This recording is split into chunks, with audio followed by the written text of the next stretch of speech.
My Lords, I rise to support this very important amendment by Noble Lord Young of Acton and to endorse absolutely everything that the Noble Baroness Fox of Buckley just said. And your Lords will be very pleased to hear that I believe they've covered so much of the ground that needs to be covered here that I hope I really won't have to speak for too long.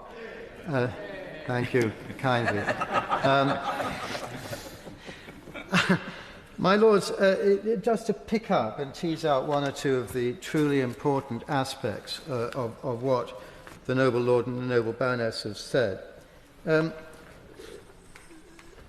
Key to this clause is the word harassment. Key to it is the phrase, to take all reasonable steps. My Lords, words can have various meanings and different people can interpret them differently. I banter. He harasses. He, she, or it is a social predator and should be prosecuted to the full extent of the law. And that's what, to make a truism, my Lords, we're doing here. We're making laws. And laws get interpreted, used, prosecuted. People who see an advantage in using the law can take their employer to court.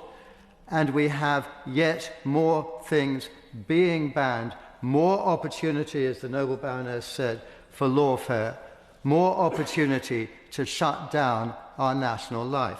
Now, I'm two-thirds of the way through, you'll be pleased to hear. In The Economist, which is not a particularly dry magazine, as your lordships know, it encounters all sorts of liberal, it supports all sorts of liberal ideas. There was an article about 2 weeks ago saying that there are all these people who talk about how civilizations die, and they've all got it wrong.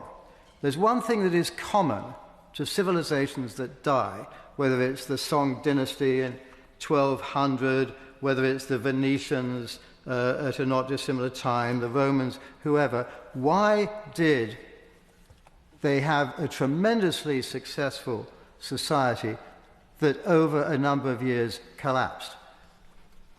Well, what they did, The Economist said, is that they banned things. They said, we won't have this, you won't be allowed to do that, you won't be allowed to import these things. We'll put tariffs, by the way, on goods imported, and above all, we will ban various types of speech. That's what The Economist said leads to the decline of societies. And, my Lords, we are British. We have things like banter. We have, thank you, we have for years, for decades, for centuries, been able to live at ease with each other and say amusing things. I've had people say things to me that I didn't particularly like, but it was banter, and I went along with it, and we can all go along with it.